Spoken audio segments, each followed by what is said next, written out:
Hello friends, Deepa की अतरंगी बातों की दुनिया में आप सबका एक बार फिर से स्वागत है।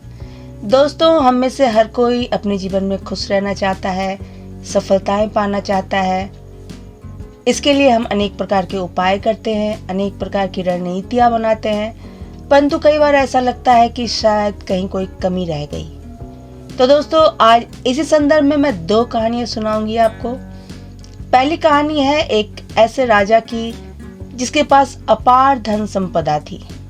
उसके जीवन में कोई कमी नहीं थी, परंतु फिर भी उसका मन यह जानने के लिए बेचैन रहता था कि सफलता का सही अर्थ क्या है।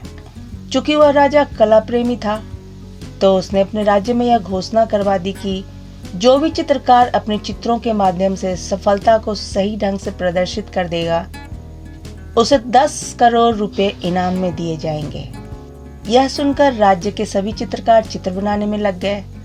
एक से बढ़कर एक चित्र प्रस्तुत किए गए, परंतु अंतिम निर्णय के लिए 2 चित्रों को चुना गया, जिसमें से पहले चित्र में एक व्यक्ति ढेर सारे लोगों की भीड़ के ऊपर विजयी मुद्रा में खड़ा था और दूसरे चित्र में एक व्यक्ति अंधकार से निकलकर प्रकाश की ओर मुख करके हाथ जोड़कर विनम्रता के साथ बैठा हुआ था।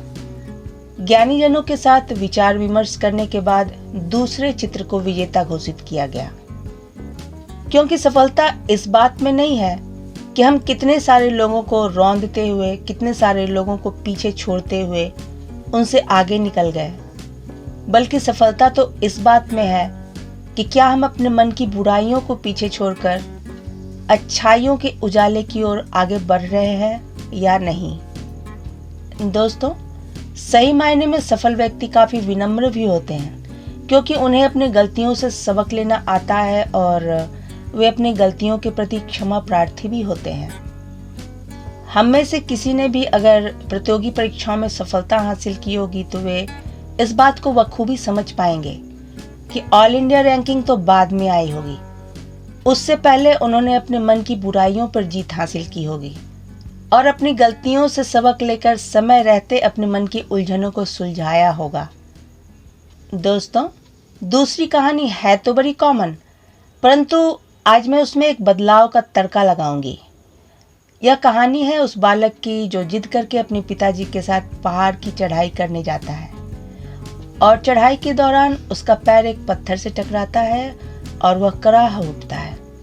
उसके कराहने की प्रतिध्वनि जब वापस उस बालक को सुनाई पड़ती है, तो वह बालक समझता है कि कोई उसे चिढ़ाने के लिए ऐसा कर रहा है। तब उसके पिताजी ने बताया कि हम जो कुछ भी बोलते हैं या जो कुछ भी करते हैं, वह वापस लौटकर हमारे पास ही आता है। दोस्तों, मेरे ख्याल से यहाँ पर चेंज लाने की जरूरत है। भला दुनिया का वैसा कौन सा व्यक्ति होगा जिसका पैर पत्थर से टकरा जाए और वह खिलखिलाकर हंस उठे। और दूसरी बात यह है कि उस बालक के कराहने की आवाज उसके परिजन अगर सुनते, तो क्या उस बालक के आवाज की प्रतिध्वनि उसे सुनाते? नहीं, बिल्कुल नहीं, बल्कि वे उसके प्रति संवेदना जाहिर करते। और सही भी यही है। यही तो है मानवीय रिश्तों की खूबसूरती, और इसी में हमारी खुशियां छुपी हैं। दोस्तों, मेरे ख्याल से सिर्फ वही व्यक्ति खुशियों का सही मायने में अनुभव कर पाते हैं जिनके अंदर मानवीय संवेदनाएं हैं। ये संवेदनाएं ही तो हैं जो हमें परिस्थितियों के अनुकूल प्रतिक्रिया करना सिखाती हैं।